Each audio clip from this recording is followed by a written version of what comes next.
Assalamualaikum warahmatullahi wabarakatuh.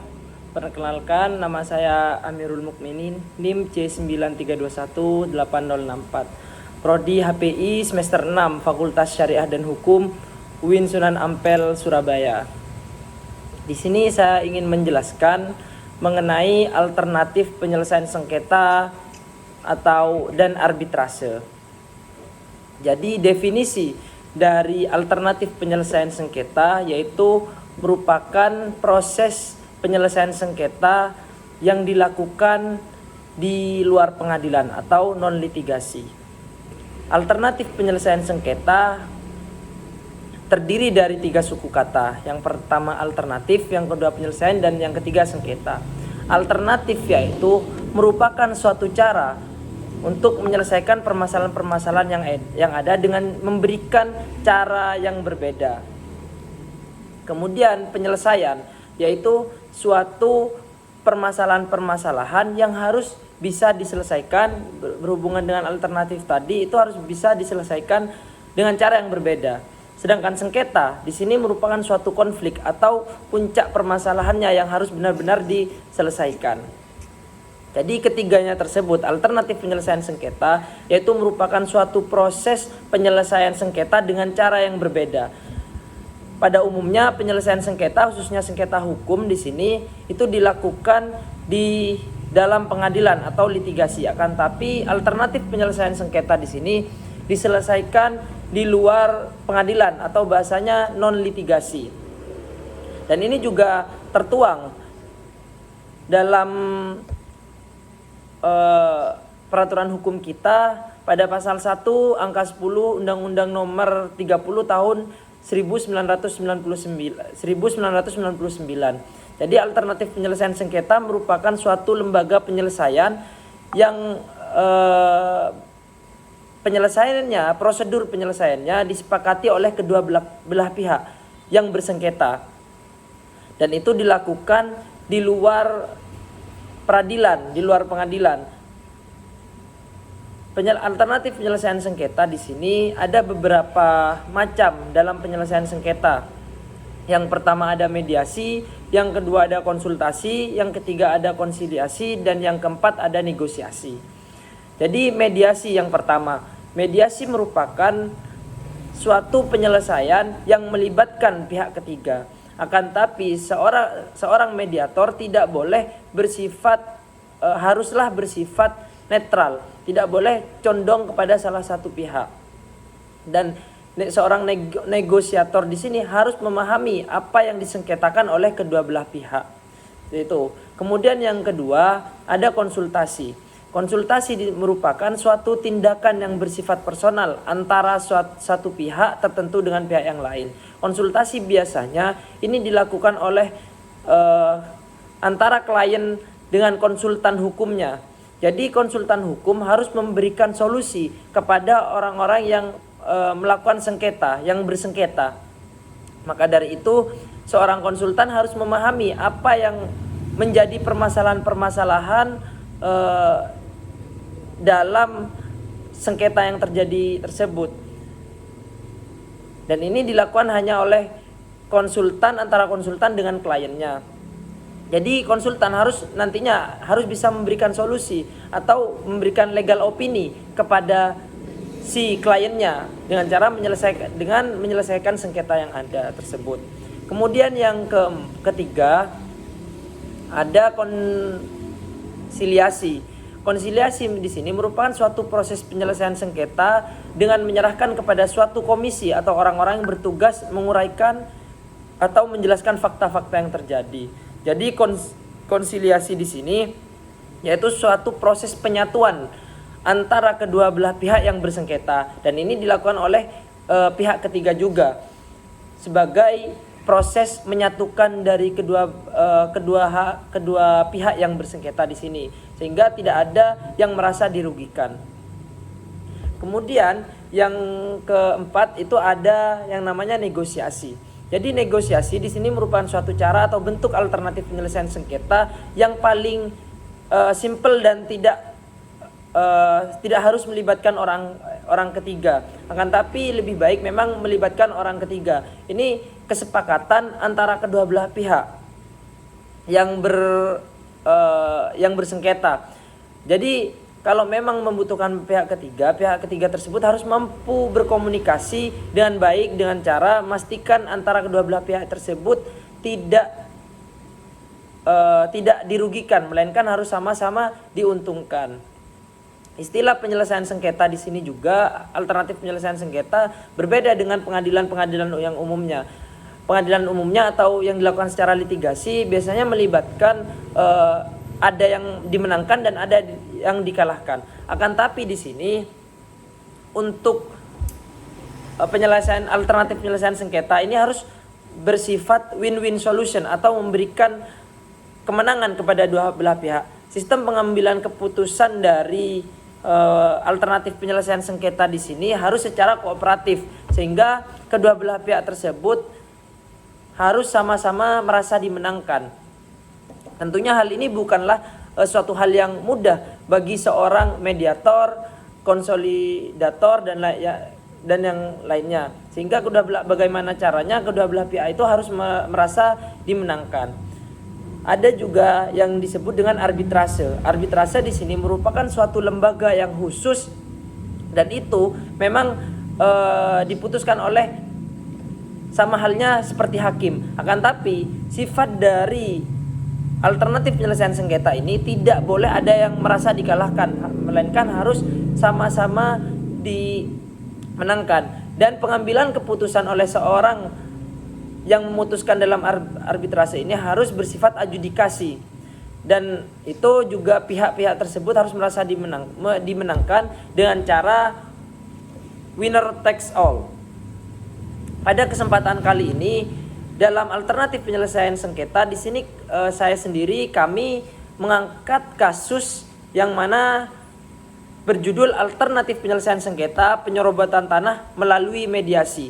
Jadi penyelesaian sengketa yang akan kami lakukan, yang sudah kami teliti, yaitu kasus penyerobotan tanah yang diselesaikan melalui penyelesaian sengketa mediasi. Sebagaimana pengertian mediasi yang sudah saya jelaskan sebelumnya. Dan ini juga diambil dari studi kasus penyerobotan tanah di Desa Bira Tengah, Kabupaten Sampang, Madura. Namun sebelum itu, di sini saya akan memberikan definisi singkat lagi mengenai prinsip-prinsip dari mediasi. Jadi mediasi di sini merupakan suatu proses pemecahan masalah antara kedua belah pihak dengan melibatkan pihak ketiga, dan yang pihak ketiga tersebut tidak memihak kepada pihak-pihak yang bekerja sama dan dibantu oleh kesepakatan yang sama-sama harus dipuaskan. Jadi mediator di sini hanya membantu untuk menyelesaikan permasalahan sengketa yang dipercayakan kepadanya dan harus bersifat netral, berada di tengah. Secara umum mediasi di sini dapat diartikan suatu proses penyelesaian sengketa dengan kesepakatan bersama oleh kedua belah pihak tersebut. Nah, dengan kata lain, maka mediasi di sini proses negosiasi merupakan suatu proses pemecahan masalah. Pihak luar tidak boleh memihak atau pihak ketiga, melainkan harus bersifat netral, bekerja sama dengan pihak-pihak yang bersengketa dan membantu mereka memperbolehkan kesepakatan perjanjian yang memuaskan.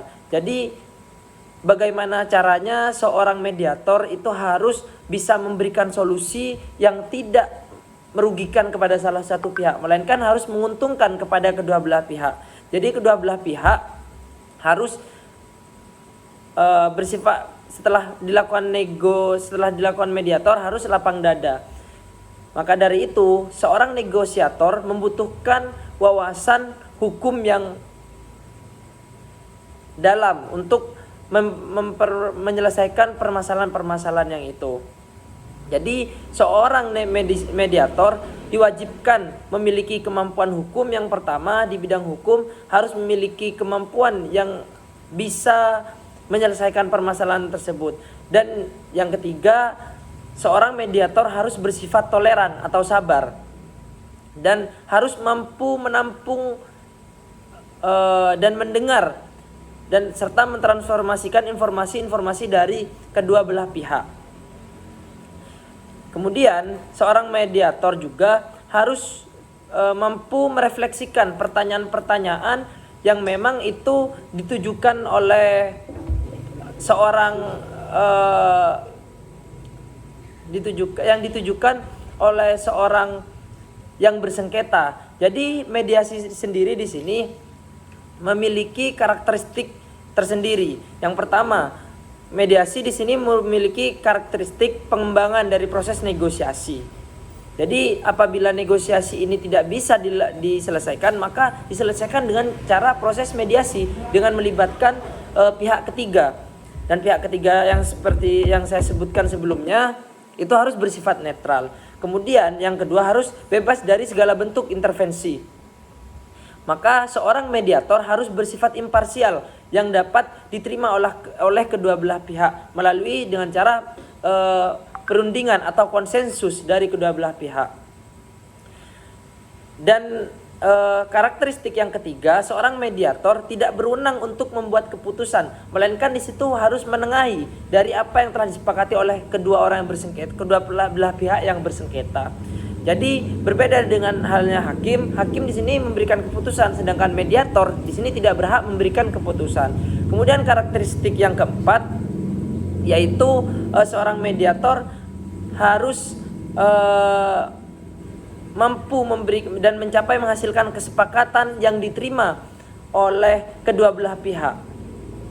Dan pada umumnya karakteristik yang kelima, seorang mediator harus mampu bersifat rahasia kepada kedua belah pihak yang bersengketa. Jadi mediator, bagaimana caranya seorang mediator harus memberikan keuntungan kepada kedua belah pihak. Sebelum lebih lanjut kepada kasus-kasus yang akan kita dalami, maka di sini saya lebih menjelaskan lagi dari fungsi dari mediator. Jadi mediator tersendiri di sini, mediator adalah orang yang melakukan mediasi. Jadi mediator di sini memiliki fungsi yang pertama mendorong suasana yang kondusif. Yang biasanya seorang yang melakukan negosiasi dan itu tidak bisa memberikan jalan tengah, maka tugas mediator di sini harus memberikan suasana yang kondusif, harus bisa memberikan suasana yang memang benar-benar tidak terjadi kericuhan pada saat itu. Kemudian yang kedua, seorang mediator harus bisa memahami kehendak dari yang bersengketa, harus bisa menampung aspirasi, harus mampu mengetahui prosedural kerja dari seorang mediator dan kendala-kendala dari luar. Jadi mediator di sini harus memiliki sifat pendidik kepada seorang yang bersengketa. Kemudian yang ketiga, mediator di sini harus berusaha menyampaikan dan merumuskan usulan pihak yang satu dengan pihak yang lainnya. Misalkan seorang yang bersengketa menyampaikan dengan singkat, maka disitulah tugas mediator harus memberikan pemahaman kepada pihak yang bersangkutan atau yang bersengketa dengan cara memberikan pemahaman-pemahaman yang sekiranya itu dapat diterima oleh pihak lainnya. Jadi bisa dikatakan seorang mediator harus mampu memiliki sifat penerjemah dari apa yang telah disampaikan oleh orang yang bersengketa. Kemudian yang keempat, fungsi mediator harus bisa mendayagunakan informasi. Seorang mediator harus memiliki kemampuan hukum khususnya dan informasi-informasi lain yang sekiranya itu dapat diterima oleh seorang yang bersengketa.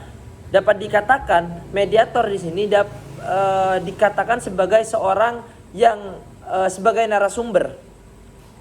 Kemudian yang kelima, mediator dapat mengontrol emosional, baik emosional dari mediator itu sendiri, hal yang wajib, dan emosional dari kedua belah pihak. Maka dapat dikatakan mediator di sini sebagai penyandang berita. Apabila berita itu dirasa jelek, maka bagaimana caranya seorang mediator meluruskan berita-berita tersebut. Dan yang terakhir, tugas atau fungsi mediator sebagai agen realitas. Jadi mediator harus mampu menjelaskan terus terang apa yang telah disampaikan oleh pihak yang bersengketa, apa sasarannya yang tidak mungkin dicapai melalui proses-proses perundingan. Jadi untuk mediator di sini bisa penyelesaian sengketa dengan cara mediator di sini sebagaimana kasus yang kita angkat akan dijelaskan oleh rekan saya, oleh Cahaya Suratin dan Muhammad Rizky. Assalamualaikum warahmatullahi wabarakatuh. Nama saya Muhammad Rizky, NIM C73218047 dari kelas HPIB. Di sini saya akan menjelaskan tentang alternatif penyelesaian sengketa itu sendiri yang berjudul jurnal saya, yaitu alternatif penyelesaian sengketa penyerobotan tanah melalui mediasi. Di sini saya mengambil kasus dari kota Sampang, yaitu yang ada di Madura, yaitu di desa Bira. Sebelum melanjutkan lebih dalam, mari kita mengetahui terlebih dahulu akan halnya APS itu sendiri. APS yaitu singkatan dari alternatif penyelesaian sengketa. Alternatif penyelesaian sengketa itu sendiri dibagi menjadi dua, yaitu yang pertama dilakukan dengan litigasi di dalam pengadilan, yang kedua dilakukan kerjasama, yaitu yang di luar pengadilan.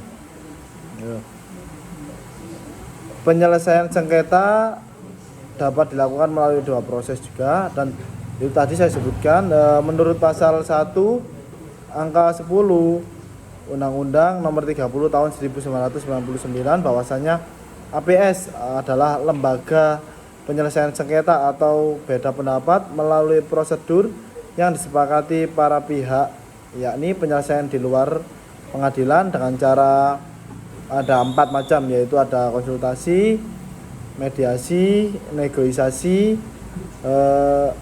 serta konsiliasi. Bahkan ada yang dalam ahli itu sendiri. Bentuk-bentuknya yaitu saya akan menjabarkan yang saya sebutkan tadi, bahwasannya yang pertama yaitu konsultasi. Konsultasi sendiri merupakan tindakan yang bersifat personal antara satu pihak tertentu yang disebut dengan klien dan pihak lain yang merupakan konsultan yang memberikan pendapat kepada klien untuk memenuhi keperluan kliennya tersebut.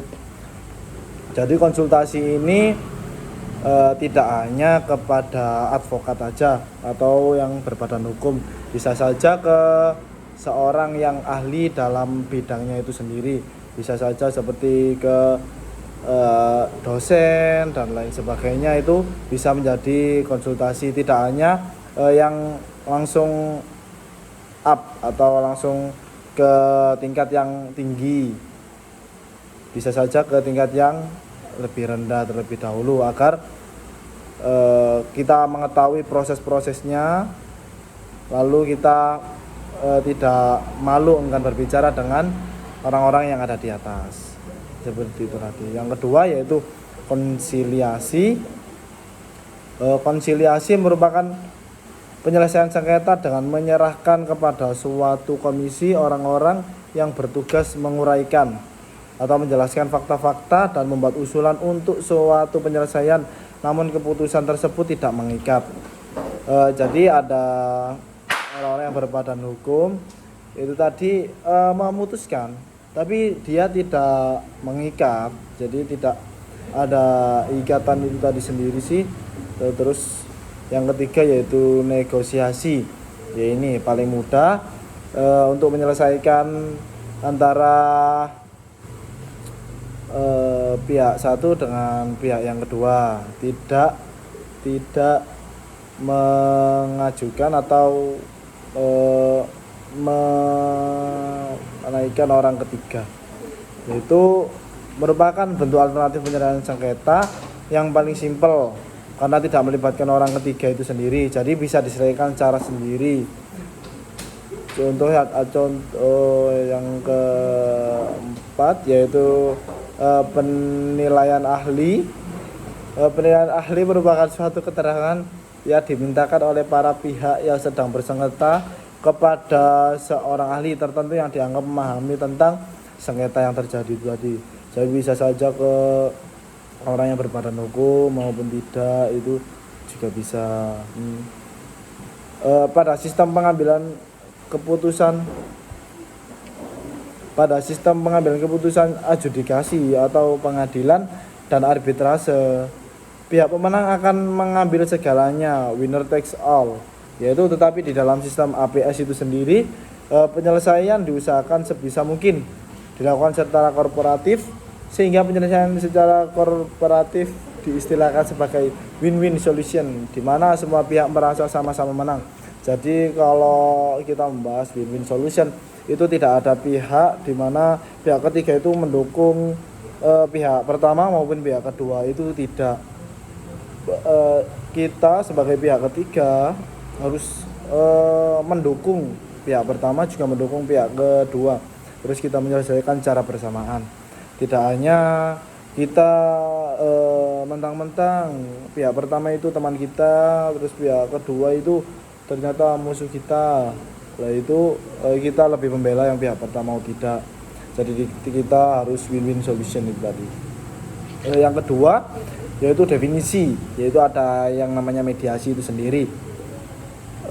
Mediasi adalah proses negosiasi pemecah masalah di mana pihak-pihak ketiga yang tidak memihak dan bekerja sama dengan para pihak yang bersengketa membantu memperoleh kesepakatan yang memuaskan. Ya, di sini dalam arti saya menjabarkan tentang mediasi itu sendiri, di sini mediasi itu memiliki juga sifat-sifat dan prinsip-prinsip juga. Hal tersebut berbeda dengan proses litigasi maupun arbitrase. Sedangkan mediator tidak mempunyai kewenangan untuk memutuskan sengketa. Mediator hanya membantu para pihak untuk menyelesaikan sengketa yang dipercayakan kepadanya. Secara umum sih mediasi dapat diartikan upaya menyelesaikan sengketa para pihak dengan kesepakatan bersama melalui mediator yang bersikap netral dan tidak membuat keputusan atau kesimpulan bagi para pihak, tetapi menunjukkan fasilitator untuk terlaksananya dialog antar pihak dengan suasana keterbukaan, yang kedua kejujuran dan tukar pendapat serta dialog atau kesimpulan bagi para pihak. Jadi dengan kata lain, di mana proses negosiasi tersebut, negosiasi pemecah masalah, pihak luar tidak memihak dan netral, bekerja dengan pihak yang bersengketa untuk membantu mereka memperoleh kesepakatan perjanjian yang memuaskan itu sendiri. Sedangkan seorang mediator sendiri diwajibkan bertindak toleran, entah itu kepada pihak pertama maupun pihak kedua. Terus selain toleran juga, pihak mediasi itu harus sabar juga. Terus ketiga, siap untuk mendengar dan mampu dalam mentransformasikan informasi atau pikiran. Seorang pengacara yang akan berpraktik sebagai seorang mediator juga harus memiliki pengetahuan dalam mendengar untuk membedakan antara fakta atau pendapat emosional suatu pihak.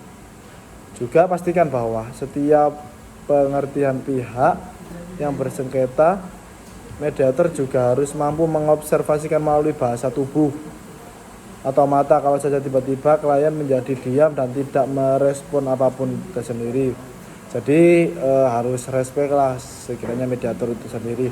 Jangan hanya klien bisa bicara dan mediator hanya menampung ceritanya itu tadi sendiri. Kalau bisa sih menguasai gerak-gerakan yang lain. Jadi tidak hanya menggunakan mulut, biasa menggunakan tangan sebagainya.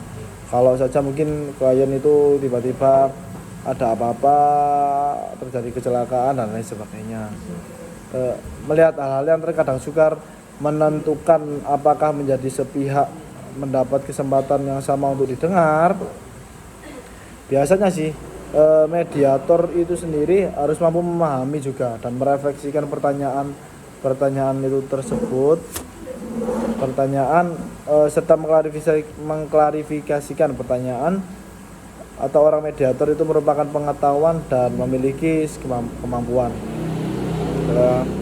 Dan di sini tidak semua orang bisa menjadikan mediasi, yaitu yang pertama itu ada karakteristik mediasi. Yaitu yang pertama merupakan perpanjangan atau pengembangan dari proses negosiasi yang dibantu oleh pihak ketiga. Dan yang kedua, intervensi. Intervensi sendiri yaitu dari pihak yang ketiga, yaitu imparsial. Dan yang ketiga, pihak ketiga tidak berwenang untuk membuat keputusan. Jadi mereka yang mengajukan mediasi itu tadi, yang memanggil mediasi itu hanya pihak yang berhak untuk membuat keputusan itu pihak pertama dan pihak kedua. Jadi mediasi tidak berhak untuk membuat keputusan. Yang keempat, pihak ketiga membantu para pihak untuk mencapai atau menghasilkan kesepakatan yang diterima para pihak. Jadi kalau enggak itu crash antara pihak yang pertama dengan pihak yang kedua, pihak ketiga harus mengambil jalan tengah, yaitu mendamaikan antara pihak pertama untuk agar tidak emosi, dan pihak yang kedua agar juga tidak emosi, tidak terpengaruh dengan emosi emosional per individu itu tadi. Yang kelima, prosesnya bersifat rahasia dan keberadaannya itu disetujui oleh pihak mediator tersebut. Terus fungsi mediator sendiri yaitu sebagai katalisator atau mendorong suasana yang kondusif. Jadi seperti itu. Contoh pihak pertama yaitu mungkin karena omongan pihak yang kedua yang tidak cocok, akhirnya pihak pertama emosi dan emosi itu tidak terkontrol. Ada di sini ada fungsi mediator yaitu sebagai membuat suasana yang kondusif itu sendiri. Yang kedua, sebagai pendidik yaitu memahami kehendak pihak antara pihak satu dan pihak yang kedua. Terus aspirasinya juga kita harus membuka lebar aspirasi apa yang ada di pihak pertama dan pihak yang kedua. Jadi tidak hanya fokus terhadap salah satu juga. Terus yang ketiga sebagai penerjemah. Jadi mungkin ada perkataan dari pihak yang pertama yang kurang tepat. Jadi di sini pihak yang ketiga yaitu mediator itu menjelaskan ke pihak yang kedua agar perkataan itu tadi tidak salah paham dan tidak salah tangkap yang ditangkap oleh pihak satu maupun pihak yang kedua. Terus yang keempat yaitu sebagai narasumber. Yang kelima yaitu sebagai penyandang berita jelek, yaitu para pihak dapat emosional itu tadi. Dan yang keenam sebagai agen realitas, yaitu terus terang dijelaskan bahwa sasarannya tidak mungkin dicapai melalui suatu proses perundingan. Itu tadi fungsi mediator. Terus ada juga yaitu prinsip-prinsip mediasi. Yang pertama yaitu mediasi itu bersifat sukarela. Yang kedua, lingkup sengketa pada prinsipnya bersifat keperdataan. Jadi di sini cukup jelas. Dan yang ketiga, prosesnya cukup sederhana. Jadi tidak ribet, cukup pada pihak yang pertama dan pihak yang kedua dan pihak yang ketiga untuk mendatangkan pihak ketiga untuk menyelesaikan. Terus yang keempat yaitu menjaga kerahasiaan sengketa, yaitu bila mana di antara pihak pertama sama pihak kedua, itu kan mendatangkan pihak yang ketiga atau mediasi. Di situ mediasi tidak boleh membuka rahasia yang telah dibahas antara pihak yang pertama yang kedua. mediasi harus menyimpan itu tadi apa pembahasan yang terjadi, problem-problem yang terjadi hanya pihak yang ketiga yang tahu gitu. Terus mediator bersifat netral dan menjadi penengah. Itu tadi sudah dijabarkan di atas.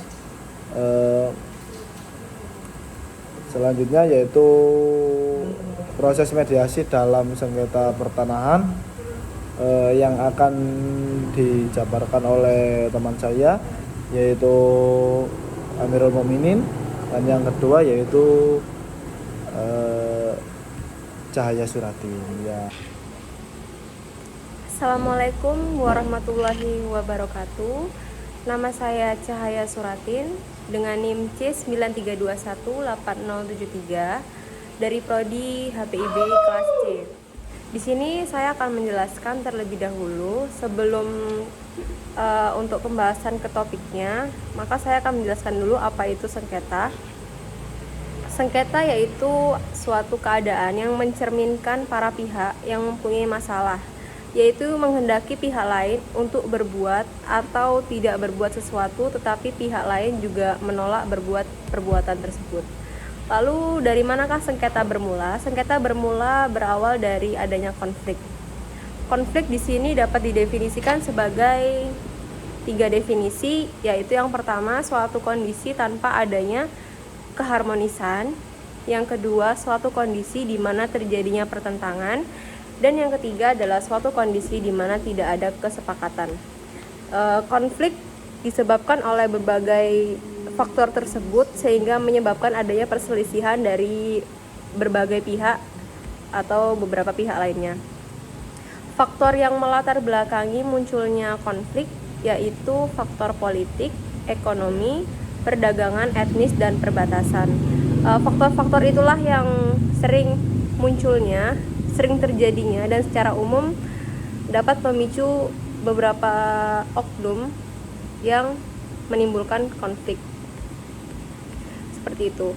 Lalu selanjutnya saya akan menjelaskan definisi alternatif penyelesaian sengketa. Penyelesaian sengketa dapat dilakukan melalui 2 proses. Yang pertama, proses penyelesaian sengketa melalui proses litigasi atau melalui proses jalannya pengadilan, kemudian berkembang melalui kerjasama kooperatif di luar pengadilan. Menurut pasal 1 angka 10 Undang-Undang Nomor 30 Tahun 1999 tentang alternatif penyelesaian sengketa atau APS adalah suatu lembaga penyelesaian sengketa atau beda pendapat melalui prosedur yang disepakati oleh para pihak, yakni penyelesaian di luar pengadilan dengan melalui 4 cara, yaitu konsultasi, negosiasi, mediasi, dan konsiliasi atau penilaian ahli. Bentuk-bentuk alternatif penyelesaian sengketa ini, yang pertama konsultasi.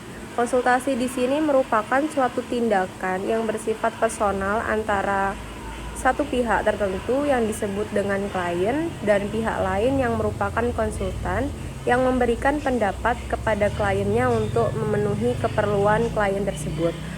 Seperti contohnya itu satu pengacara dengan kliennya yang bisa diajak konsultasi atas permasalahan yang mereka dapatkan.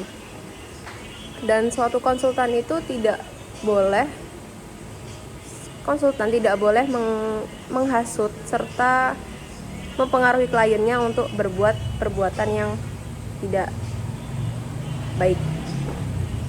Yang kedua yaitu konsiliasi. Konsiliasi di sini merupakan suatu proses penyelesaian sengketa dengan mengarahkan kepada suatu komisi orang-orang yang bertugas menguraikan atau menjelaskan fakta-fakta yang membuat usulan untuk menyelesaikan suatu penyelesaian, namun keputusan tersebut tidak mengikat. Selanjutnya negosiasi.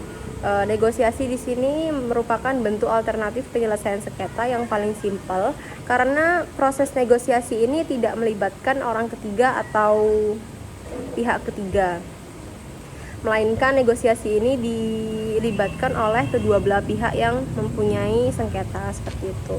Akan tetapi pada saat para pihak tidak mampu berkomunikasi, maka akan dipastikan adanya jalan negosiasi, dan jika mereka tidak menemukan jalan keluarnya, maka tidak akan menutup kemungkinan dipaksakan justru akan menimbulkan konflik dan sengketa baru yang lebih kompleks. Jadi negosiasi di sini alangkah baiknya ada pihak ketiga yang bisa menjadi jalan tengah buat mereka agar tidak menimbulkan konflik sengketa baru. Di sini saya akan menjelaskan juga pada sistem pengambilan keputusan, adjudikasi atau pengadilan dan arbitrase, pihak memenangkan akan mengambil segalanya, winner takes all. Tapi di dalam sistem APS, penyelesaian diusahakan sebisa mungkin dilakukan secara kooperatif, sehingga penyelesaian sengketa kooperatif diistilahkan sebagai win-win solution, di mana semua pihak mendapatkan kedudukan yang sama dan tidak ada satu pihak yang kalah maupun yang menang. Di sini semuanya akan mendapatkan keadilan, seperti itu. Selanjutnya, definisi dan prinsip mediasi.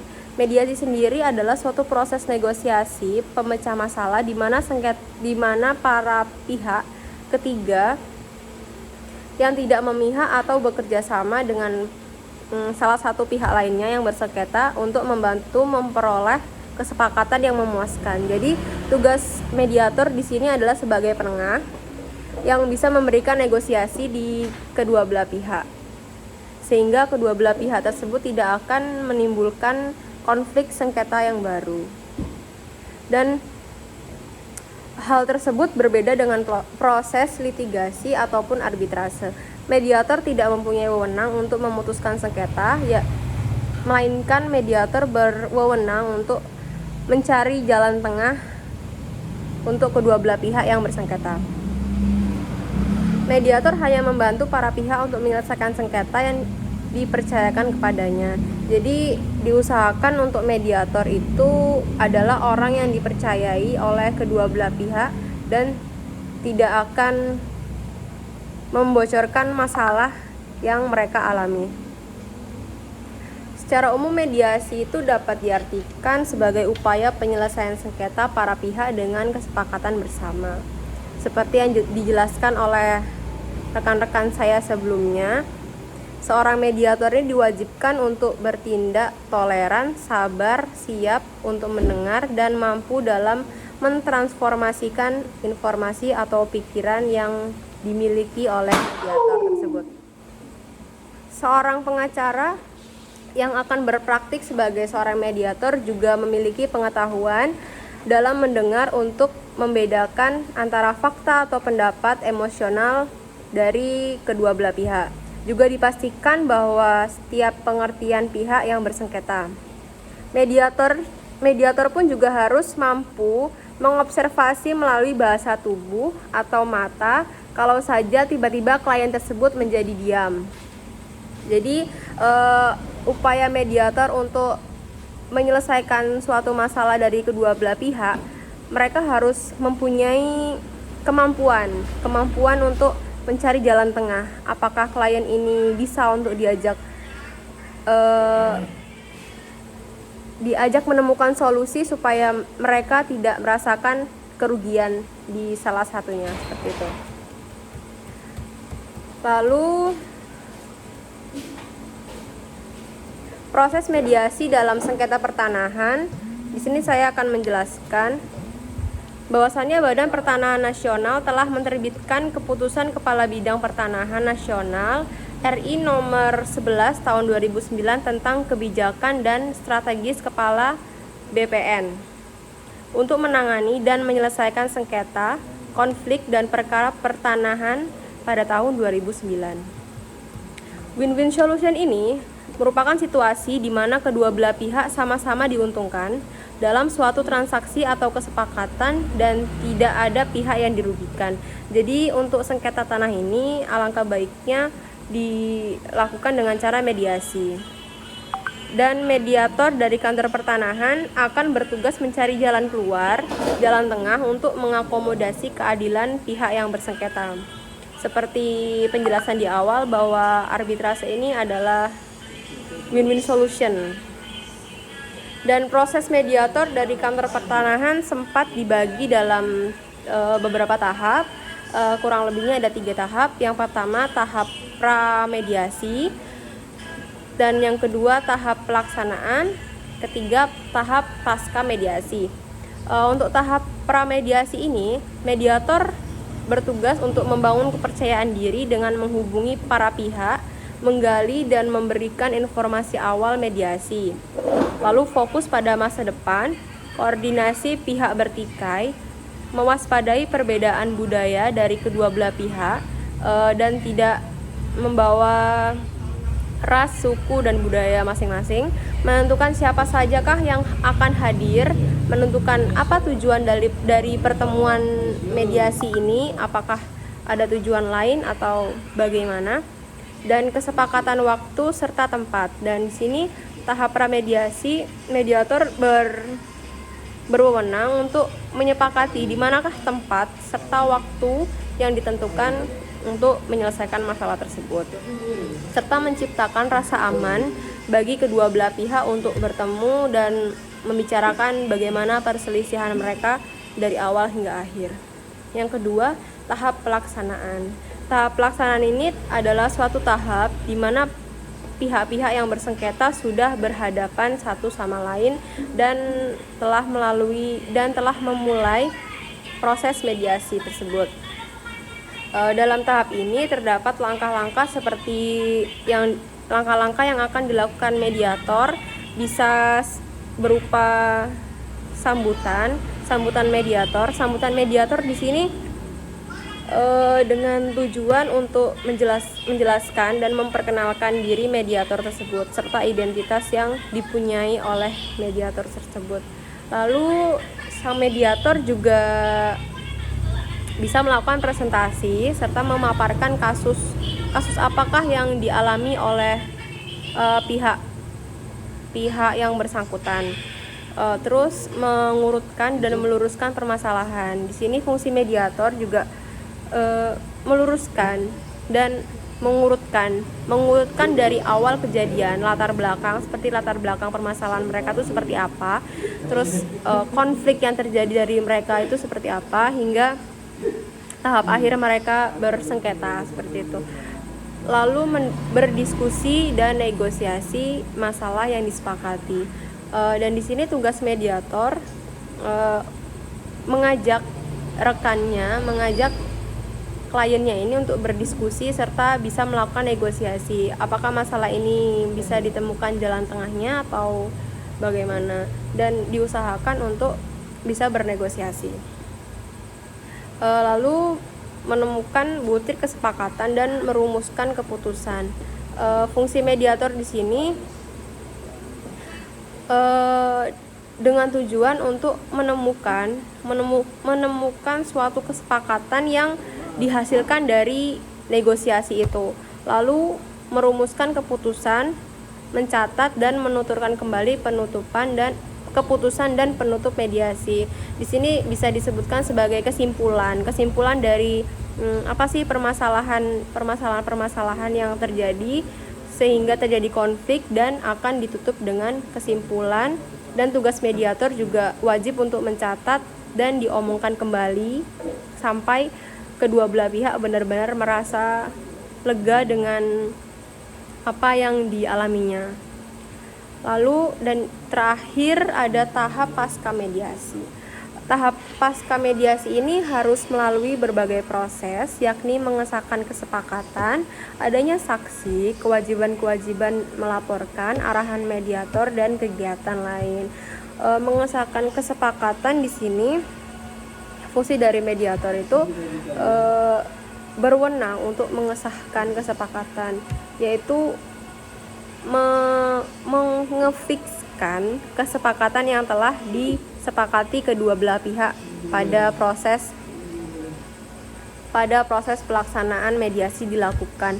Lalu adanya saksi di sini supaya proses mediasi ini pada hasilnya nanti akan ada saksi yang bisa menyaksikan bahwa kasus ini telah selesai dan kedua belah pihak sama-sama dimenangkan, tidak ada yang merasa dirugikan.